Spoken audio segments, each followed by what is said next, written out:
The Vancouver Canucks make multiple call-ups from the Abbotsford Canucks, and Silovs makes Vancouver Canucks history. We'll get into this later on this episode. Before I start, I just want to say to thousands of you watching that aren't subscribed, if you're enjoying this daily content and you want to keep up to date with the Vancouver Canucks, make sure to go down and hit that subscribe button. We're at 1,748 subscribers. It's awesome to see that you guys are enjoying this content. So if you want to join the Canucks Digest family and you want to keep up to date with the Canucks, make sure to hit the subscribe button. We're trying to 2,000 before the Canucks make the third round. Well, with that, let's hop straight into the first topic today, which is Silovs makes history.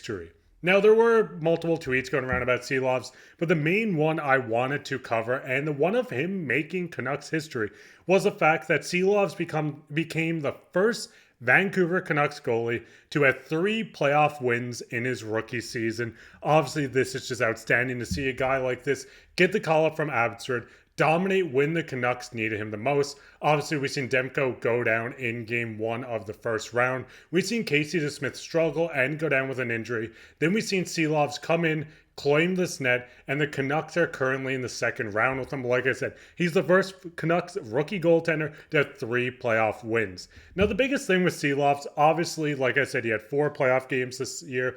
3 wins, 1 loss, a 908 save percentage. This guy has been nothing short than a miracle for this team. We've seen him get called up, as I said, and just look outstanding between the pipes. Yes, he'll have some hiccups. Yes, sometimes he doesn't look like Thatcher Demko. But you need to remember that this is a young goaltender with just 4 playoff games of experience and not even a full season on an NHL roster yet. Obviously, looking at the games, we've seen he had the win versus the Edmonton Oilers, which in my opinion was the only real, if you want to say, stinker game he had, where he didn't look the same. Obviously, he was left out to dry in a couple of the goals. This is an Edmonton team that's going to produce offense. So obviously making him just get a 900 save percentage, a shutout like we see just below it, where he shut out the Nashville Predators on May 3rd. We've seen a loss against the Nashville Predators. We had 909 save percentage. Then we've seen him win his first playoff game on April 28th against the Nashville Predators. Once again, 1 win, 900 save percentage. This guy has been outstanding. He's looked great, and I truly think he might be, and I'm not saying goaltender of the future. This is not a guy that I think is going to come in and look like maybe a Roberto Luongo. There's very good chance that he could be, but at the moment, being realistic, he will 100%, and I'm saying it now, Silovs will be the backup goaltender next season. He's going to come at a cheap cap hit, and he's going to look great behind Demko. Now, obviously, you look at Silovs, and a lot of people forget to notice sometimes because of how this guy holds his composure. He's just 23 years old. From Latvia, he's Latvian heritage.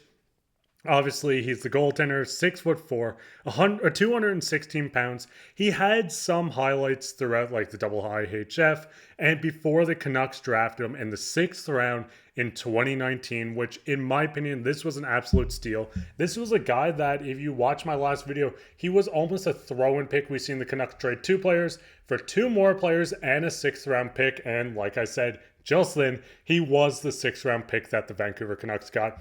A lot of people, and I know this is being recorded before the game, so if you're watching this after the Canucks game against the Oilers, in which I 100% hope they win, we will know how Silovs looked in his second game against Edmonton. I'm expecting for this team to look better defensively against the Edmonton Oilers. Obviously, Draisaitl might be out. The Canucks are going to hold their own more, and I think we're going to see, obviously, a better save percentage than the 7.8 save percentage against them last game.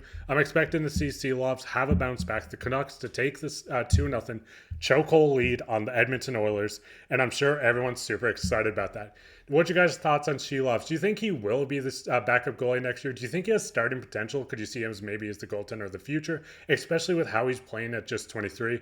Let us know down in the comments. But with that, we'll hop straight into the second topic today, which is Canucks make multiple call-ups. Now, I do want to say at first, yes, there are a lot of players called up. I believe there was 12, 13 players called up from the Abbotsford Canucks after they did get knocked out in the AHL Calder Cup playoffs. Now, the biggest thing, we've seen a tweet by the Vancouver Canucks PR today. General Manager Patrik Allvin announced that the following players have been recalled from Abbotsford: I'm not going to go through this entire list, but obviously you have this headline by guys like Arturs Silovs, Linus Karlsson, Jonathan Lekkerimäki, who I will touch on shortly, Podkolzin, Aatu Räty. You have a couple of guys, even a guy like Matt Irwin, who does have experience. You see Elias Pettersson, which DPD, obviously not Elias Pettersson, that's currently on the team. But we see them make this big call-up of Black Aces. We're seeing these guys that are going to come up. Will they get into every game? Probably not. But like I said, this is a long list of players that the Canucks get to work with, practice with the main team. Maybe they find someone within this lineup that might fix the bottom six. Maybe it might help PD's line. Who knows? The big thing I wanted to touch on, obviously, Jonathan Lekkerimäki, we did a video on recently, how he made Sweden's World Championship roster. He was one of the final cuts from this. The issue with this is he played a bit in Europe. They wanted to go with more leadership, probably someone with a higher age. So we do see Lekkerimäki get cut, sent over to Abbotsford just in time for them to be knocked out of the playoffs. But just looking at this list, there's a lot of guys in here that were having a quietly good season for Abbotsford. We see someone like Linus Karlsson that led Abbotsford in scoring this season with 60 points in 60 games.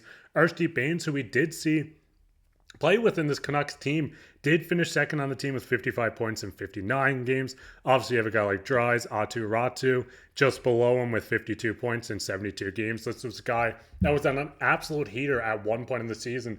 And it wouldn't shock me if maybe we see him get practice with some power plays. Obviously, like I said, this list of players is not me saying, yes, every one of these guys are getting called up, they're going to play. But this is a list of, like I said, Black Aces that have a chance to maybe shake up this lineup, or if an injury happens, they might make the change.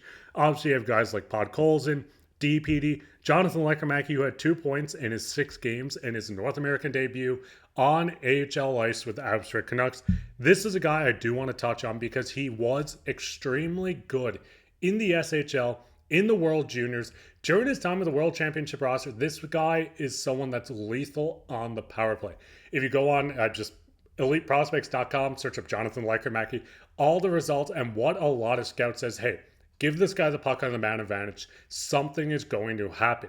This is a guy that, like I said, I'm not saying he's going to make this lineup, get into the top 6 immediately, fix his power play immediately, but seeing his stats, seeing how he plays, watching SHL games, even though they were super early for me living in Newfoundland, watching his games, this guy is a difference maker on the man advantage. Maybe they bring him up, maybe they don't. I think he's worth a look, especially during practice on the power plays, just to get the puck moving fluently.